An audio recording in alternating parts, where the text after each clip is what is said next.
غزہ میں اسرائیلی جارحیت کی وجہ سے انسانی بحران مزید سنگین ہو گیا ہے۔ پوری پٹی میں خوراک کی شدید قلت ہے اور غزہ کی وزارت صحت کے مطابق گزشتہ 48 گھنٹوں کے دوران کم از کم 19 افراد بھوک کی وجہ سے مارے گئے ہیں۔ اس ساری صورتحال میں اسرائیلی فورسز نہ صرف پورے غزہ میں بمباری کر رہی ہیں بلکہ وہ خوراک کی تقسیم کے مراکز پر بھی فلسطینیوں کو نشانہ بنا رہی ہیں۔ الجزیرہ کے مطابق اسرائیلی فورسز نے آج غزہ کے مختلف علاقوں میں حملوں کے دوران کم از کم 27 فلسطینیوں کو شہید کر دیا، جن میں غزہ سٹی کے ایک علاقے میں پانی صاف کرنے کے ایک پلانٹ پر بمباری بھی شامل ہے، جہاں پانی کے لیے کھڑے 5 افراد شہید ہو گئے۔ ایسے میں 7 اکتوبر 2023 کے بعد سے مجموعی طور پر شہید ہونے والے فلسطینیوں کی تعداد 59,000 سے تجاوز کر گئی ہے، جبکہ اس عرصے میں 1,42,000 سے زیادہ افراد زخمی ہیں اور لاکھوں فلسطینی اسرائیلی فورسز کی بلا تفریق کارروائیوں کی وجہ سے بے گھر ہیں۔ اسی طرح اتوار کو اسرائیلی فورسز نے سینٹرل غزہ کے کئی علاقوں کو خالی کرنے کا نیا حکم دے دیا۔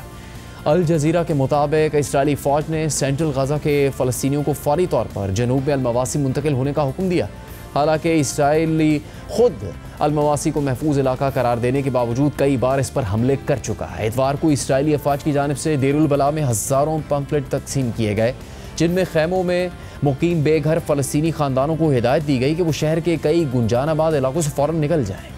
واضح رہے کہ اسرائیلی فورسز کی نئی وارننگ ایسے وقت میں آئی ہے جب اتوار کو ہی اسرائیلی افواج نے غزہ بھر میں کم از کم 115 فلسطینیوں کو شہید کر دیا تھا، جن میں سے 92 افراد کو شمالی غزہ میں اس وقت گولی مار کر قتل کیا گیا جب وہ خوراک حاصل کرنے کی کوشش کر رہے تھے۔ خوراک کی تقسیم کے مراکز پر کل ہونے والے حملوں کو حالیہ دنوں کے سب سے شدید حملوں میں سے ایک قرار دیا جا رہا ہے۔ BBC نے خوراک کی تقسیم کے مراکز پر ہونے والی اسرائیلی فائرنگ اور سینٹرل غزہ میں انخلاء کے نئے احکامات پر ایک رپورٹ تیار کی ہے۔ شمالی غزہ کے خطرناک اور ویران علاقے سے یہ کمزور اور بھوکے لوگ اپنے خاندانوں کے لیے اقوام متحدہ سے آٹا حاصل کر کے کامیابی کے احساس کے ساتھ واپس لوٹ رہے ہیں۔ ایک شخص کہتا ہے کہ دنیا کو بتاؤ، ہم نے یہ آٹا اپنی جانوں اور اپنے خون کی قربانی دے کر حاصل کیا ہے۔ لیکن اس دوران درجنوں افراد اپنی جانوں سے ہاتھ دھو بیٹھے اور اس سے بھی زیادہ شدید زخمی حالت میں غزہ سٹی کے ایک اسپتال منتقل کیے گئے، جہاں پہلے سے ہی طبی سہولیات کی شدید قلت ہے۔ ڈاکٹروں نے ان حالات کو تباہ کن مناظر قرار دیا۔ عینی شاہدین نے بتایا کہ وہاں اسرائیلی فوج نے فائرنگ کر دی تھی۔ یہ شخص کہتا ہے کہ ہم نے ٹرکوں کو آتے دیکھا اور ہم ان کی طرف بڑھے تو انہوں نے گولیاں چلانا شروع کر دیں۔ ہم نے ایسے میں اپنے ہاتھ اوپر اٹھا رکھے تھے اور ہم بھاگتے ہوئے یہ کہہ رہے تھے کہ ہم نہتے اور پرامن ہیں، پھر بھی انہوں نے ہم پر گولیاں چلائیں۔ اس تازہ ترین خون ریزی کو اقوام متحدہ کے اعداد و شمار میں شامل کرنے کے بعد گزشتہ 2 ماہ کے دوران امداد کے انتظار میں مارے جانے والے فلسطینیوں کی تعداد تقریباً 1000 ہو گئی ہے۔ اسرائیلی فوج نے حالیہ واقعے پر کہا ہے کہ اس کے فوجیوں نے ایک بڑے ہجوم سے خطرہ محسوس کیا اور وارننگ کے طور پر فائرنگ کی۔ دوسری جانب جنوب میں دیر البلح شہر کے گرد اسرائیلی فوج کی جانب سے نئے انخلاء کے احکامات نے ہزاروں فلسطینیوں میں خوف و ہراس پھیلا دیا ہے اور جلد ہی لوگ یہاں سے نکلنے لگے، اس خوف سے کہ اسرائیلی زمینی فوج پہلی بار اس علاقے میں داخل ہونے کی تیاری کر رہی ہے۔ یہ خاتون کہہ رہی ہے کہ انہوں نے یہاں پیمفلٹ پھینکے اور ہمیں یہ بھی نہیں معلوم کہ جانا کہاں ہے۔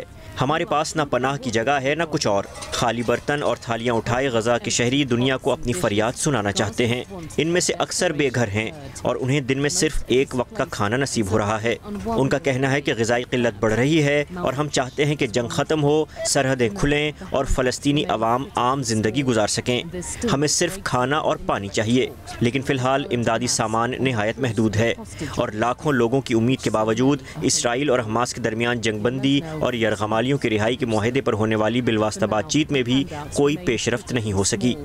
اس کے علاوہ آج اسرائیل نے یمن کے مغربی شہر الحدیدہ میں حوثی باغیوں کے انفراسٹرکچر کو بھی نشانہ بنایا۔ اس سے پہلے گزشتہ ہفتے اسرائیل نے شام میں بھی فضائی حملے کیے تھے اور ان حملوں میں اس نے جنوبی شام کے شہر سویدا میں شام کی سرکاری فورسز کو نشانہ بنانے کے ساتھ ساتھ شام کے دارالحکومت دمشق میں بمباری بھی کی تھی، جس میں شام کے وزارت دفاع کو کافی نقصان پہنچا تھا۔ اسرائیل نے ان حملوں سے متعلق دعویٰ کیا تھا کہ وہ یہ حملے شام میں دروز کمیونٹی کے تحفظ کے لیے کر رہا ہے، جن کی شام کے بدو قبائل سے جھڑپیں ہو رہی ہیں۔